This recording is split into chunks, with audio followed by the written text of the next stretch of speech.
sancionadora del tribunal, ¿no?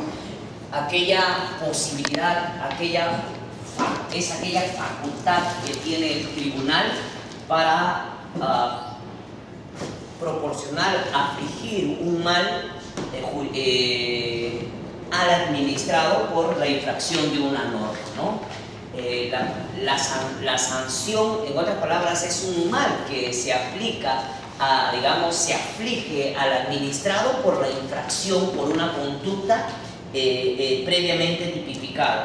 La potestad sancionadora, entonces, señores, todos tenemos una situación de derechos, todos tenemos una situación jurídica, todos tenemos derechos, todos tenemos expectativas, todos tenemos obligaciones, todos tenemos deberes. Entonces, si por ejemplo el tribunal nos quita la buena pro, digamos, entonces nos está sancionando una expectativa de tener la buena pro, o de un derecho quizás supuestamente alcanzado, o digamos nos inhabilita por un determinado tiempo, ¿no es cierto? Entonces la sanción es esa, es un mal, es un gravamen contra el administrado por la infracción de una norma. Eso es la sanción, esa es la naturaleza de la sanción. Ahora bien, en la ley, ¿cómo está? Buenas noches. En la ley y en el reglamento no hay principios que regulen, no está establecidos los principios que regulen la potestad sancionadora del tribunal.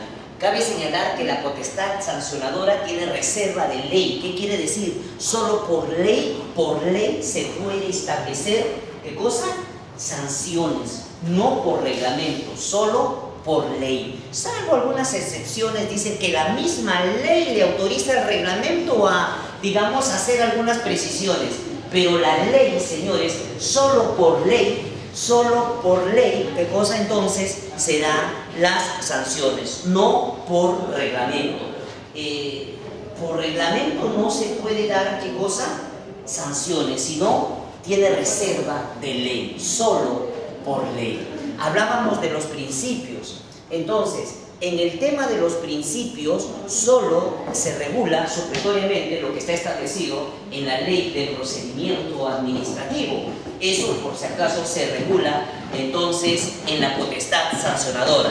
Para los principios, entonces, tenemos que revisar la ley del procedimiento administrativo general para aplicar a la potestad sancionadora.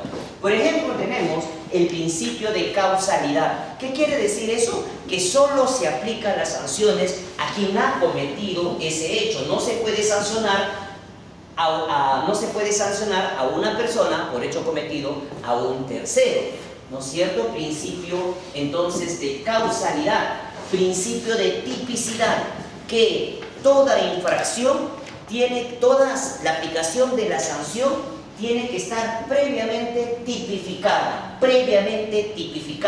en la ley y bien claramente tipificada, ¿no es cierto? Tenemos también principio de, ustedes saben, de irretroactividad, ¿no es cierto? Que por ejemplo, hoy se han modificado algunas normas, no se pueden aplicar de modo retroactivo, salvo cuando le convenga la administración, ¿no es cierto? Solo ahí se puede aplicar. Entonces, tenemos también principios, ya hemos dicho, de causalidad, de tipicidad, de retroactividad.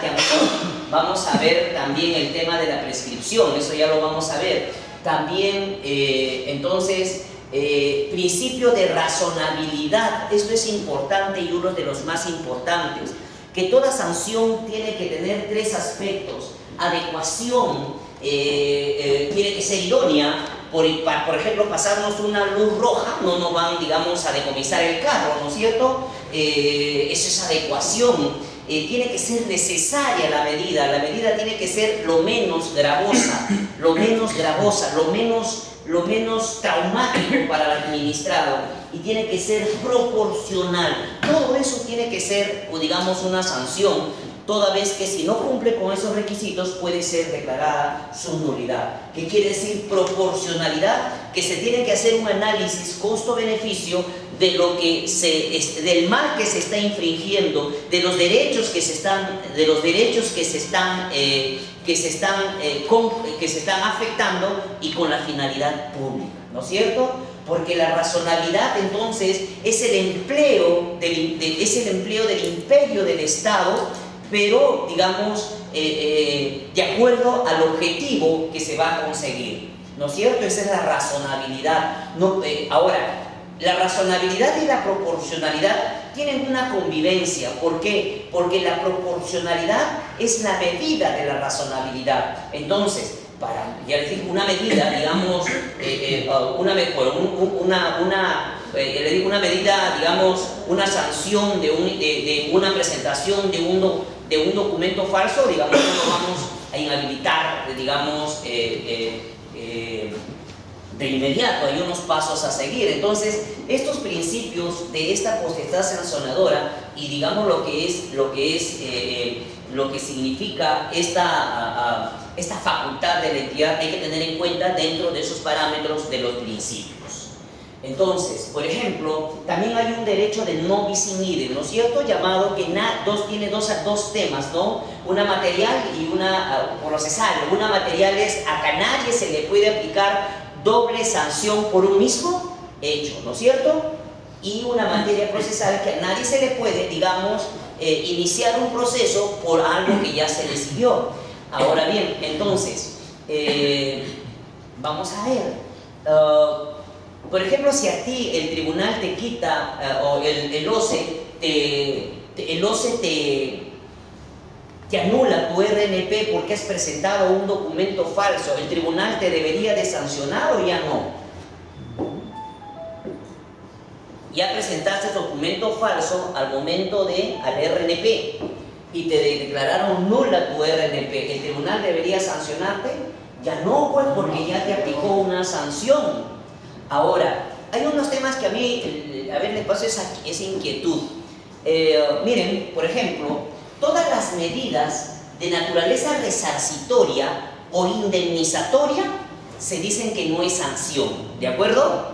Todas las medidas que son resarcitorias o que son indemnizatorias, digamos, no son sanciones, ojo, y eso dice la Ley de Procedimiento Administrativo General. Todas las medidas que son resarcitorias, que es algo resarcitoria, que es algo que debes devolver, es algo que, digamos, que debes de pagar por un perjuicio, por un daño que has causado, digamos, eso no es sanción, ¿queda claro?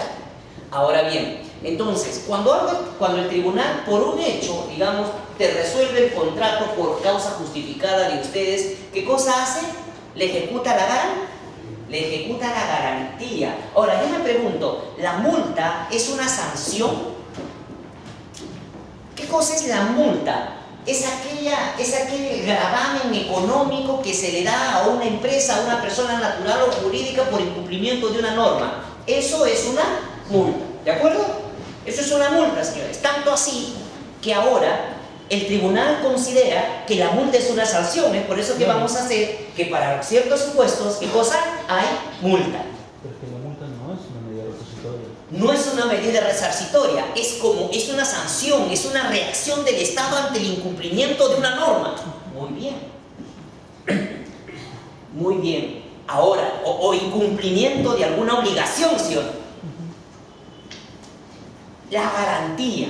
Yo, por ejemplo, usted incumple, le ejecuto la garantía. ¿Sería una sanción? No, porque el concepto de la garantía es un bien o resarcitorio para indemnización. Para cubrir la indemnización. Muy bien. Ese mismo razonamiento se le ha puesto a las penalidades. La penalidad también tiene una finalidad resarcitoria. Muy bien lo que usted dice. Es por esa razón que no se le considera, digamos, que es una sanción. Es por eso que si, digamos, usted infringe una norma o infringe digamos, una cláusula contractual, sencillamente le ejecuta la garantía y encima el tribunal los puede sancionar. Por eso, digamos, ahí no se puede hablar de no eximir. Particularmente tengo es muy bien lo que usted señala, pero, digamos, en estricto, por ejemplo, la penalidad sería una multa. Ojo que estamos viendo que es correcto lo que usted ha dicho, porque las opiniones dicen eso, Claro. Las opiniones dicen que tiene finalidad resarcitoria, Claro. pero, digamos, sería así, o la penalidad, usted, por ejemplo, digamos, incumple, digamos, por ejemplo, incumple, digamos, un contrato.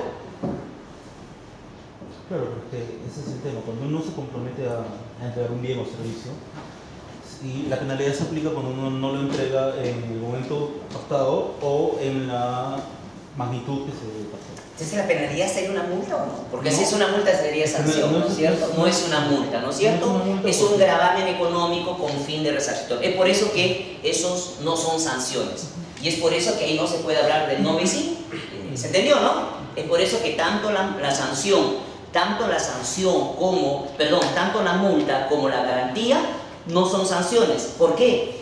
Porque esos tienen finalidades, ¿qué cosa? Resarcitorias. Y todo lo que tiene finalidad resarcitoria no es indemniza, no es sanción. ¿Quedó claro hasta ahí? Muy bien, entonces eso es el aspecto de la potestad sancionadora. Siempre me generaban esas inquietudes, que bien lo estamos conversando aquí. Ahora bien, vamos viendo que la potestad sancionadora, digamos, o la relación, aquí también está, ya sabemos, el principio pues del debido procedimiento, el derecho a defensa, todo ese tema que nosotros ya sabemos, ¿no es cierto? Actuación de los medios probatorios, a la motivación.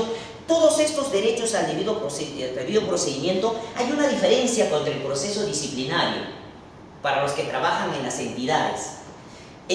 Para los que trabajan en las entidades, todo el debido procedimiento de alguna manera se encuentra de alguna manera más enervado, ligeramente enervado. O sea, no es tan estricto como aquí el debido procedimiento.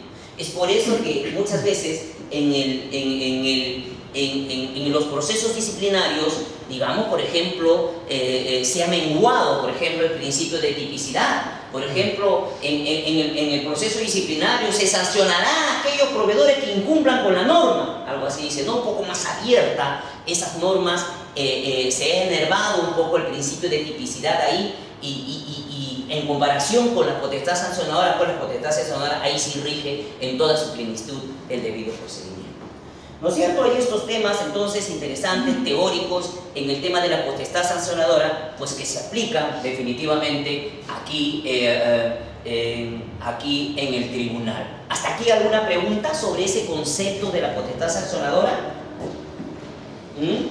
Ya hemos dicho por qué, digamos, también, entonces, por qué las penalidades, por qué la ejecución de la garantía no son sanciones. Es por eso que el tribunal también los sanciona. ¿Ya? Muy bien. Vamos viendo entonces algunas infracciones. Por ejemplo, hoy se habla de dos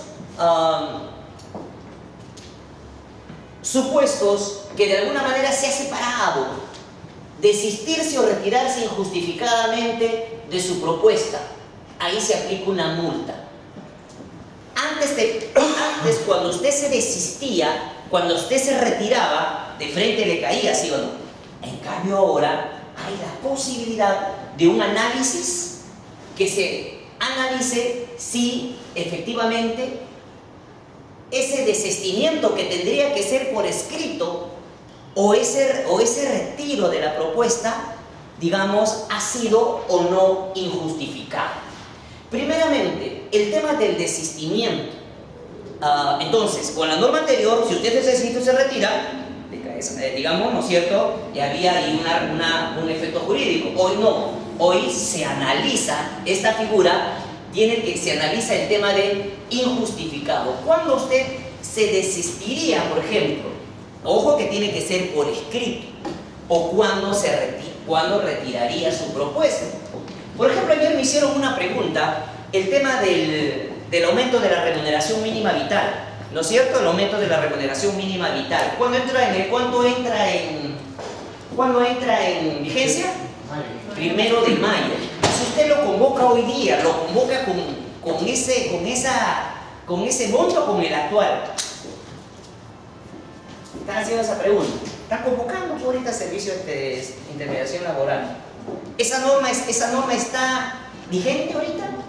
No, pues no. Entonces creo que se debería aplicar con la norma actual, no con la que va a pasar, ¿no es cierto? Pero ahí hay toda una situación, digamos, de empresas que ya han convocado. Podría ser eso un retiro, no sé, pues, porque ya es todo un tema, ¿no? Ya te la juega ya.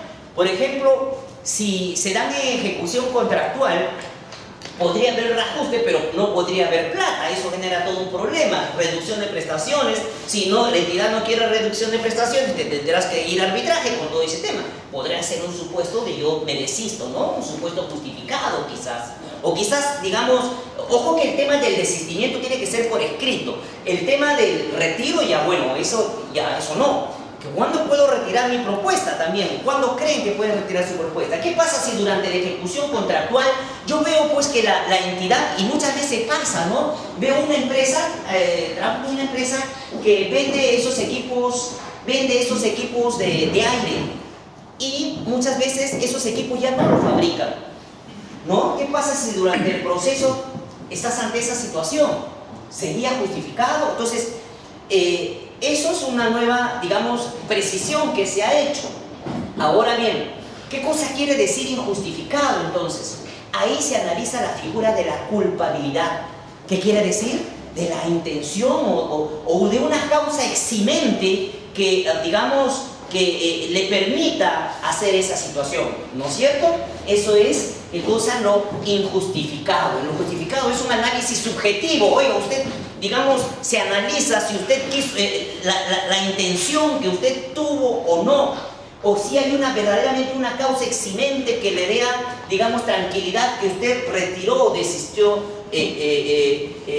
legítimamente esa propuesta, ¿no es cierto? Ahora bien, para estos efectos sería importante tener en cuenta de lo que este principio de la palabra injustificado, atención, la palabra injustificado fue analizado por esta opinión. Es importante, yo sé que acá hay varios privados, cuando pretendan, vamos a ver que hay determinadas sanciones que el tribunal analiza ese tema, ¿no? Por ejemplo, la no firma del contrato. ¿Usted tuvo la culpa? ¿No tuvo la culpa? ¿No es cierto? Vamos a ver todos esos temas. Entonces, esta opinión muy interesante interpreta esa palabra injustificado. ¿Qué cosa será entonces injustificado para el tribunal? Que, digamos, aparte de lo señalado, el tribunal ya va señalando que lo injustificado analiza entonces en el tema de la culpabilidad. Forma parte de un principio más amplio, ¿no es cierto? Es un amplio principio de culpabilidad, es inherente al procedimiento sancionador, constituye un límite de la potestad punitiva del Estado, ¿no es cierto? Una interpretación que considere que la acción bajo comentario tiene la condición de elemento objetivo. Bueno, este es otro.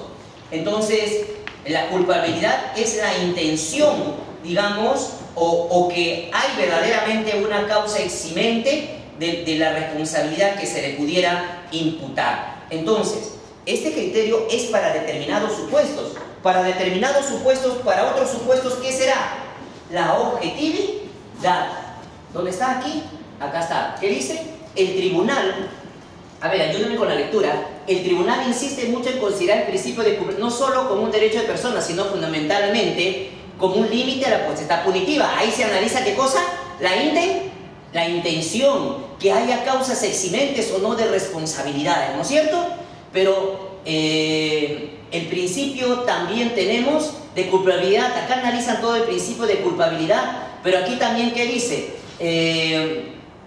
No obstante, en materia de contratación pública, el propio Tribunal de Contrataciones ha señalado que en determinados casos el principio de culpabilidad no siempre puede exigirse en el ámbito administrativo, está enervado, en el cual sí se podrán existir sanciones por responsabilidad, ¿qué cosa?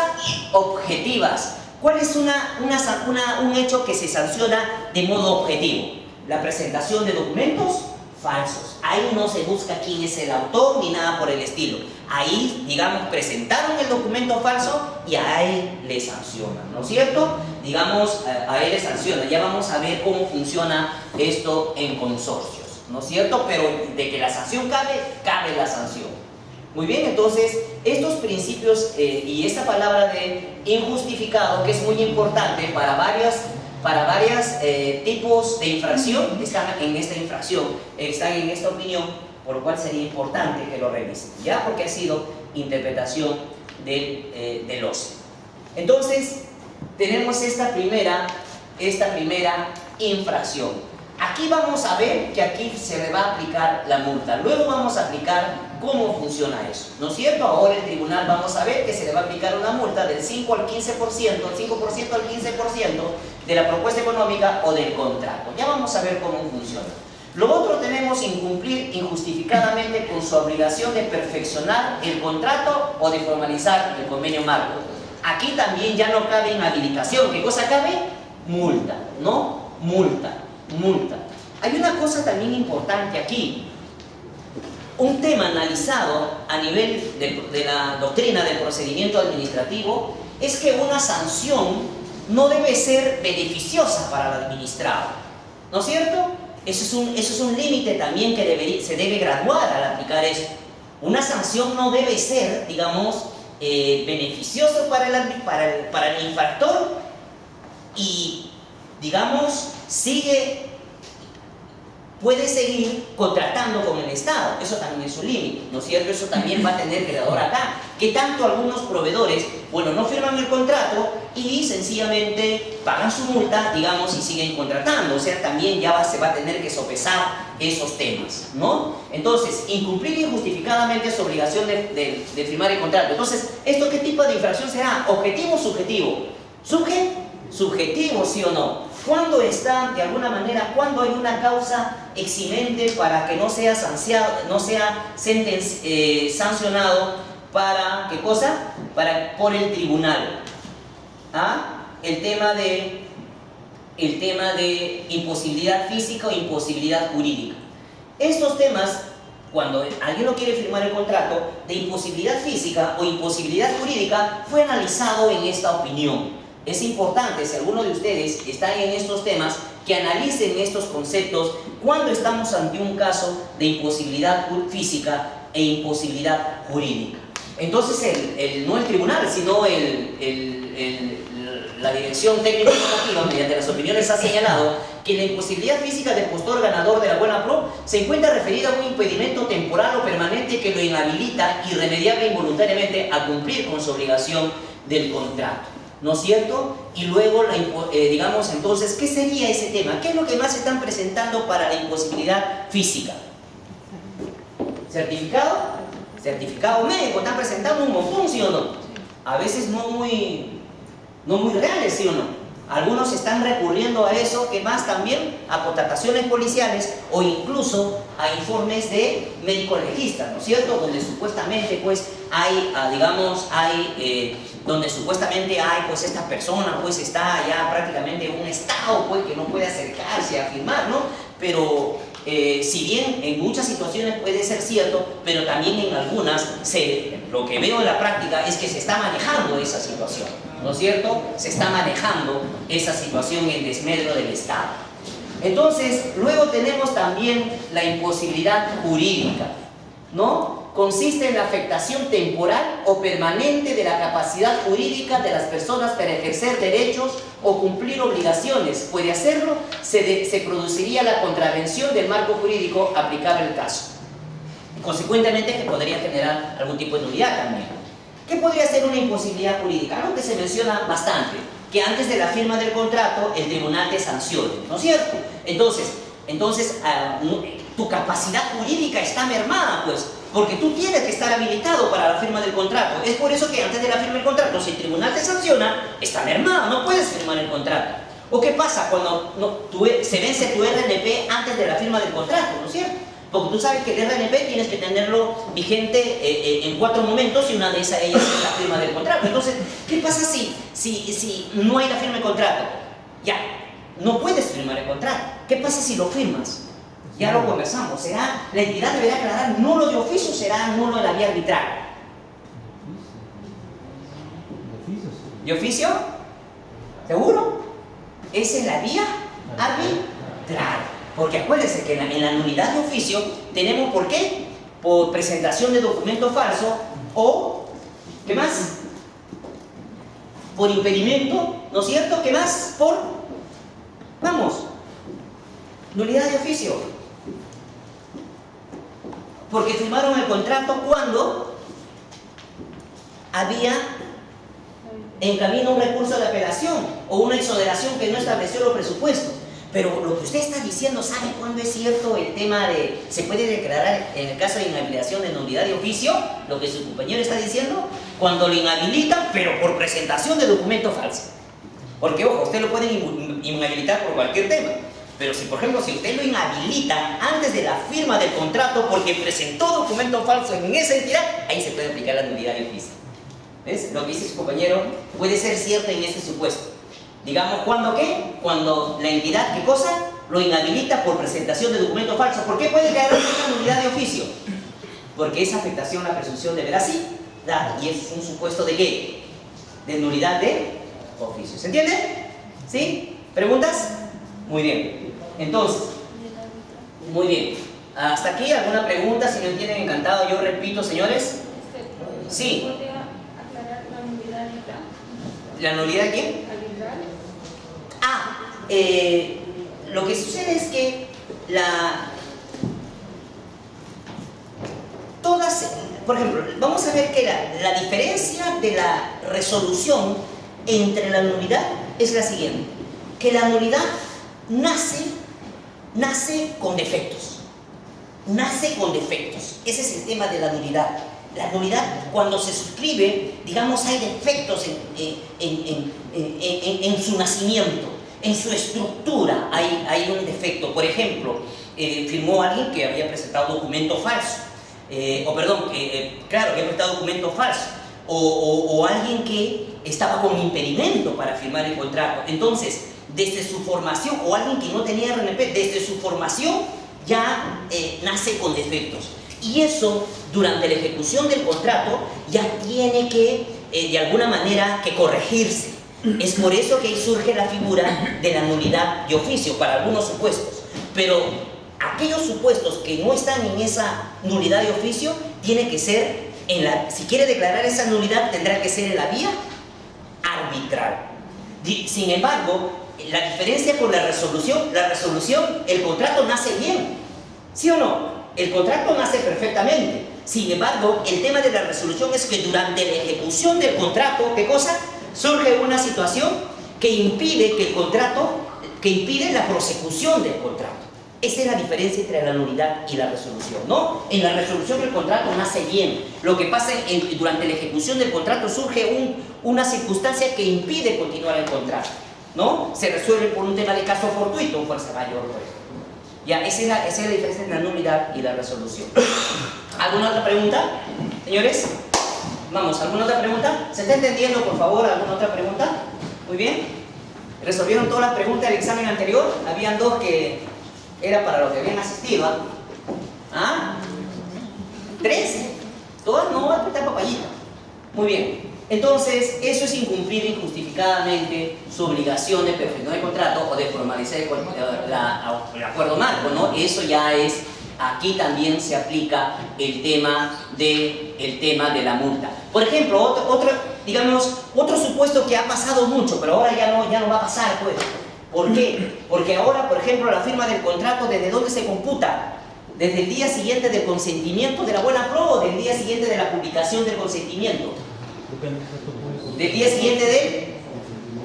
Ya, si es acto público será del consentimiento de ese acto público. El acto público, un acto privado de la publicación. Esa era la gran modificatoria. Y eso causaba, antes de qué cosa era, antes era del día del consentimiento y traía problemas, pues, porque hay entidades que no, digamos, consentían, pero no publicaban el consentimiento, ¿sí o no? Muchas entidades hacían eso.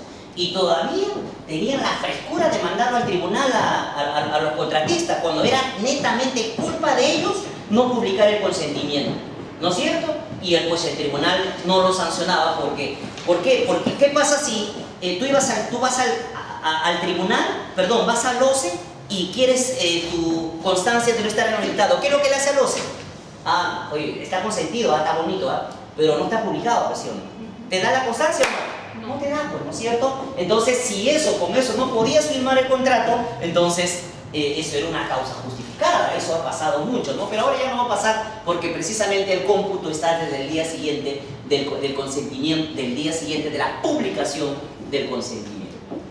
Muy bien. Ahora, ¿cuál es el otro supuesto interesante, nueva, ¿no? Que ya ustedes lo sabemos hasta el cansancio, que ahora los impedimentos se incluyen para las contrataciones menores o iguales a 8 OIT, ¿qué más? Pero mayores a una UIT. Entonces, pero ojo, no solamente los impedimentos, ¿qué otra infracción puede cometer esta persona? Contrataciones menores a 8 OIT y mayores a 1 OIT, perdón. ¿Qué otro? ¿Por qué más se le puede sancionar a esta persona? Menores o iguales a 8 OIT y mayores a 1 OIT. ¿Por qué más se le puede sancionar? ¿Ah? ¿Firmar qué cosa? Sin RNP. ¿Qué más? Por contratar con montos mayores a su capacidad, ¿no es cierto? Máxima de contratación. ¿Por qué más? Por contratar con otras especialidades. Todo eso se le aplica a este tipo de contrataciones, ¿de acuerdo? Entonces, esta persona, contrataciones menores o iguales a 8 OIT o mayores a 1 OIT, se le puede sancionar. ¿Por qué? Porque ha contratado con un impedimento, porque ha contratado sin RNP, porque ha contratado más allá de su capacidad máxima de contratación, porque ha contratado con otras especialidades, ¿no es cierto?, que no le correspondía en el caso de consultoría, por ejemplo. ¿De acuerdo? Ahí sí le corresponde una inhabilitación. Ahora, ¿por qué de la diferencia entre acá se le aplica la inhabilitación y por qué multa? Lo que se está argumentando que estos son infracciones más leves. Eso es el argumento que se está empleando. A infracciones de alguna manera leves, multa. A lo que consideran más grave, inhabilitación. ¿Ya? Inhabilitación. Ahora, también tenemos el tema de la subcontratación, ¿no? Ya esa figura también lo manejamos. Acá hay una opinión bien interesante sobre subcontratación, el cual lo recomiendo que lo revisen. Es una opinión muy buena en doctrina de subcontratación. No sé cuál es esta, creo que es esta de aquí. Analiza la figura de los alcances de la subcontratación, esta opinión 99-2015 DTN. Se aplica, señores, este tema de conceptos se aplica. Ya les dije que no estén creyendo ese asunto de que no se aplican las opiniones, que no se aplican los pronunciamientos. Es mentira. Tema de conceptos sí se siguen aplicando. En este tema la subcontratación, esos son temas de concepto que quedan. Ya, por ahí escuché, ya les dije que alguien dijo, no, en obras ya se eliminaron las 500 obras, las 500 opiniones que hay en obras, entonces, no, eso es mentira. Han caído algunas cuantas. Por ejemplo, esta opinión habla de la subcontratación, al igual que en la norma anterior, ¿qué era, no es cierto? ¿Qué cosa entonces es la subcontratación? Implica que un tercero ejecute parte de las prestaciones a las que se obligó el contratista frente a la entidad, ¿no? Entendiéndose por tercero una persona natural o jurídica necesariamente distinta a las partes conformantes de la relación contractual, ¿no es cierto? Entonces, si, por ejemplo, tenemos la empresa X, la entidad X y la empresa Y, ¿qué cosa tiene que ser? A, B, C, D, E. ¿Qué cosa es la infracción cuando con autorización de la entidad, qué cosa celebra? Por ejemplo, DE, ¿con quién? Con un Z, de su propia actividades a que estaba comprometido, ¿sí o no? Sin embargo, si este I contrata servicios de profesionales, digamos, con un profesional o con otras empresas, se provee de bienes, servicios para cumplir con la prestación, ¿será su contratación? No, eso no es subcontratación. De eso habla esta opinión. Hace esa diferencia, qué cosa es subcontratación y qué cosa no es subcontratación. Entonces, aquí pues, por ejemplo, hace poco veo un caso en donde una obra, el contratista lo realizó prácticamente subcontratando. ¿Culpa de quién ser eso? Aparte que tendría su infracción, ¿no? ¿Quién más tendría responsabilidad ahí? El supervisor, ¿no es cierto? Pero yo no sé si ustedes vean, pero señores, yo estoy viendo varios casos que los supervisores están cometiendo, digamos, causando mucho perjuicio al Estado porque dejan pasar varias cosas y al final termina su contrato, pero, digamos, causa perjuicio al Estado. Por ejemplo, un caso donde esta empresa española había subcontratado toda la obra.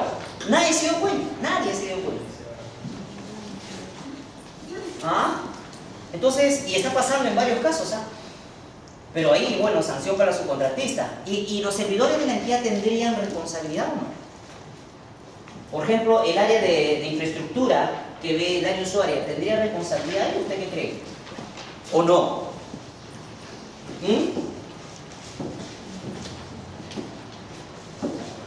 Porque para eso pasa, nadie vio la obra, ¿no? Ni siquiera ver cómo va todo, ¿no? Claro, está el residente, se confía en el supervisor, pero ¿usted cree que el área usuaria de infraestructura, por ejemplo, tendría responsabilidad ahí o no? ¿Qué creen ustedes? ¿Ah? O hacen una obra inmensa y solamente ya ahí todo el mundo se lo dejan al supervisor nomás. Claro, si lo dejas al supervisor, bueno, ya hay que tanto, no, algunas, bueno, que tanto las áreas usuarias de infraestructura de vez en cuando hay una, o por último, pues contraten un ingeniero ahí aparte para que los asesore, ¿no? Que sea un, digamos, para que sea un asesor ahí, ¿no? Y de alguna manera pueda ver estos aspectos, ¿no? Si no hay personal en la entidad. Muy bien, subcontratar. Y ya sabemos que también el subcontratista no cuente con inscripción. Sabemos que el subcontratista tiene que tener inscripción vigente en el RNP, no estar impedido.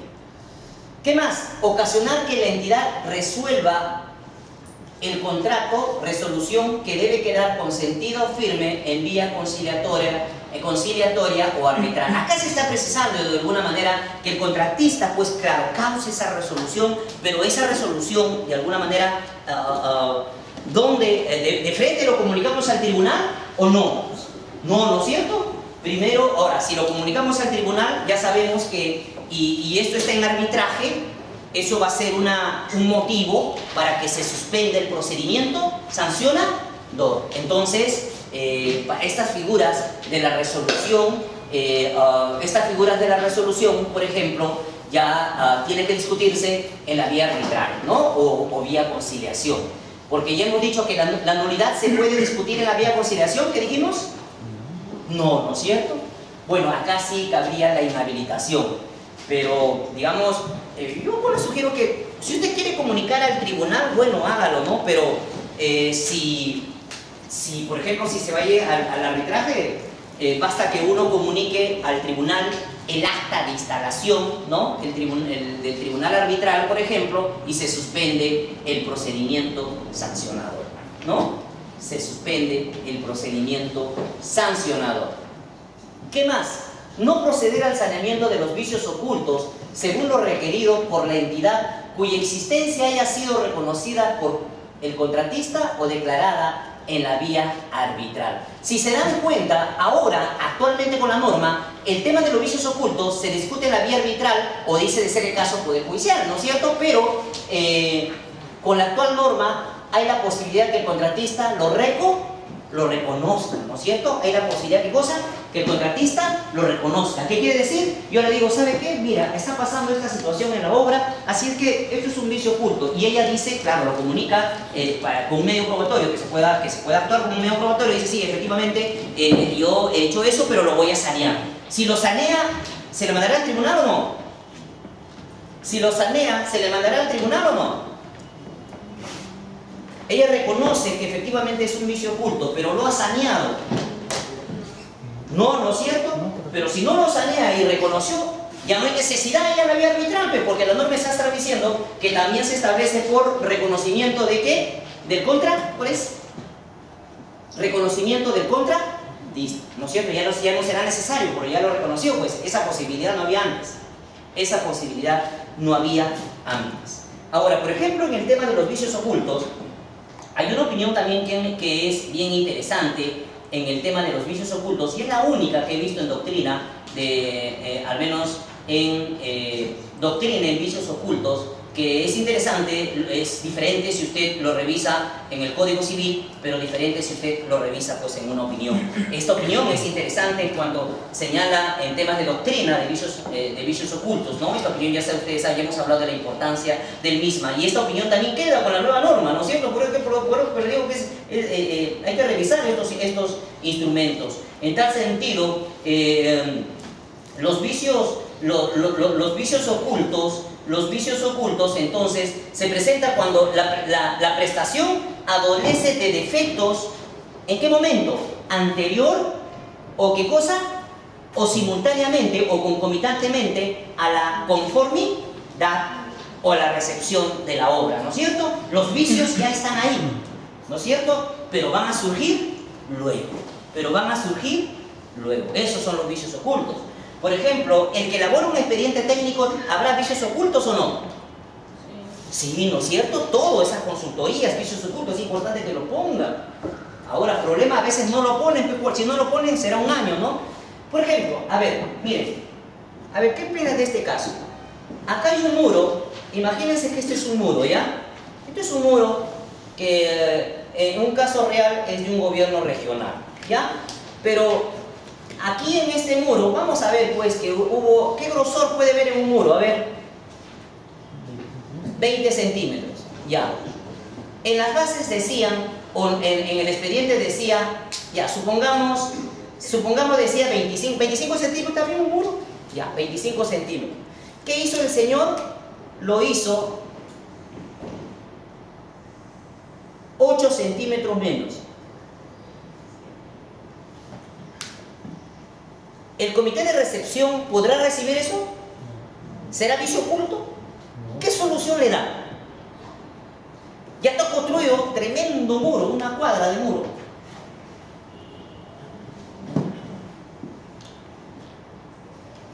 ¿Qué solución le da? Ya, no, perfecto, no hay vicio oculto. Muy bien, no es vicio oculto. ¿Qué solución le dan? ¿De nuevo? Es una cuadra, murazo, tremendo muro. Porque el muro no se puede arreglar solo poniéndole cosas. ¿Cómo? Que el muro no se puede arreglar solo poniéndole cosas. No, pues, por eso no lo puede arreglar, claro. Todos sabemos pues que, bueno, los ingenieros señalan muy bien, no, que ponga acá los 10 centímetros, no, pues no pega, ¿no? ¿O sí pega? No pega, ¿no es cierto? Muy bien. Entonces, ¿qué solución le dan? Esto pasó un caso real. Gobierno regional de Andahuaylas. Así está el muro. Yo también al principio dije, bueno, pues con ustedes, ¿no? Pero lo vuelvo a hacer, pues en la observación. ¿Está observado? Sí. Pero no lo puede hacer, pues, como dice, ¿qué solución le dan? Le darían. ¿A quién se le ocurre? Le preguntan, a ver. ¿Qué solución le dan? Ya está el muro ahí. ¿Ah? Y acá hay unos cerros. ¿Y saben cuál es el miedo? De que dice que cayó, cuando lo estaban construyendo, cayó, no sé, cierta cantidad de lodo y botó cierta parte del muro. ¿No es cierto? Pero ya lo volvieron a parar. Pero ahora el asunto, ahí está el miedo, pues, la resistencia del muro. O sea, ¿hay que botarlo? No, porque ahora los ingenieros dicen, no. ¿Sabes qué dicen los ingenieros? Se llevó a varios ingenieros. Y dijo, no. En realidad, basta con ese grosor, digo. Pero ya se ha pedido un informe, ya alguien que firme, ¿no es cierto? Que diga efectivamente que puede tener resistencia ante la caída del lodo. ¿Pero qué solución le dan? ¿Que bote? ¿Qué solución le dan? ¿Cómo? ¿Cómo podría? Mire, a ver, vamos a ver, ¿cómo se podría reforzar? Algo se está planteando. Muy bien, algo se está planteando. Miren, pero ya acá en el muro no, pues, porque no le puede pegar, pero sí sabe lo que se estaba planteando. Algunos ingenieros decían que se construya, no sé, algo aquí para quitarle, para hacer como una defensa, digamos, si es que caiga el lodo. Podría ser, usted es ingeniero de recepción, podría decir, por ejemplo, ya, ¿qué pasa si hay un informe técnico donde dice que sí hay resistencia. Sí hay resistencia a pesar de ese 18 centímetros. Pero, y además el contratista se compromete a su costo a hacer trabajos aquí de prevención para que caiga el lodo ahí, para que pueda tener conexión. Pero en las especificaciones... No está. No estaba en las especificaciones. No, la especificación Decía 25. falta 8 centímetros. Claro, decía 25 centímetros. 25 y lo he hecho con 17. No, hablamos en 17, porque 17 sería así, ¿no? En realidad yo he visto el muro y es claro, pero así. si dice 25 y luego 24 tampoco está... Pero ¿qué solución le damos ahí? Que lo bote el muro, no se va a poder botar el muro, señor. ¿Por qué no se puede? No, es una cuadra de muro. Pero se puede. Que lo bote. Se puede. O sea, de que se puede, se puede. Y ya está con un cimiento para terremoto de 10 grados. Que lo real. Pero dime, ¿por qué lo hizo con menos? Ya creo que... Claro, o sea, es como si usted me dice, yo voy a comprar un auto y me entregan una cosa que tiene... No, claro, o sea, sí, se equivocó. Pues claro, lo otro sería, dice, no, los mismos ingenieros dicen que ese es imposible. Y es más, claro, usted tiene razón, ¿por qué lo hizo? Sí, se equivocó, ¿no es cierto? Pero el asunto de los mismos ingenieros, lo que pasa es que ya hay algunos ingenieros que dicen, no, pues en realidad es una cuadra de muro, y es un muro parece tremendo. Dicen, ¿cómo vas a botar y tiene un cimiento? Dicen, los mismos ingenieros dicen, no. Claro, lo más fácil sería que lo derrumbe, pero algunos ingenieros dicen, no, si hay resistencia. ¿Qué cosa significa resistencia? Que si cae el lodo, no se cae, pues no aplasta a la gente. ¿No es cierto? ¿Qué eso le dan? ¿Siguen insistiendo ustedes que bote el muro? Pero no es un murito, pues. Claro, pero es que la responsabilidad no es mía tampoco. Yo estoy contratando un bien, o un servicio, el servicio de construcción, o bien el bien del muro. Esa es una posibilidad. Yo le he puesto especificaciones... ¿Y qué pasa si usted tiene un informe técnico de un ingeniero que dice que basta con esos 17? No pasa nada, porque... 17 centímetros. Hay un informe técnico de un ingeniero que dice que basta, hace unos análisis, ya es un tema de ingeniería, ¿no? Ya es un tema, ya es un análisis, un tema bien complejo, y dice que sí, está bien, basta, sí está bien. Y adicionalmente el contratista se compromete a hacer trabajos adicionales para evitar el lodo. Y el muro queda bien, dice un informe técnico. Y entonces, ¿por qué locos fueron el expediente técnico para el 25? No, dice, no sé si fueron locos, pero el asunto es que sí, con esos 17 sí tiene resistencia, dice. Claro, Pero la cantidad de materiales también fue menor. Perdóname. La cantidad de materiales fue menor. Fue menor, claro. Ah, no, ahí se le aplica todas las... el contratista dice, yo sumo todo. Y ahí usted le daría, digamos, ¿o qué haría? ¿Qué haría? ¿Lo aceptaría como comisión de recepción de obras? ¿O le resolvería el contrato y el contratista pida una conciliación y ahí lo hace? Podría ser una alternativa, ¿no? Lo otro podría ser como usted, no, vuélvelo a hacer. También podría ser una posibilidad totalmente legal, ¿no? Pero que hasta los propios ingenieros de la gente dicen que ya es muy, digamos, es demasiado, ¿no? Porque basta, pero también podría ser la posibilidad. Muy bien, entonces, pero acá, ¿qué es cosa? Ya, supongamos que aceptan acá.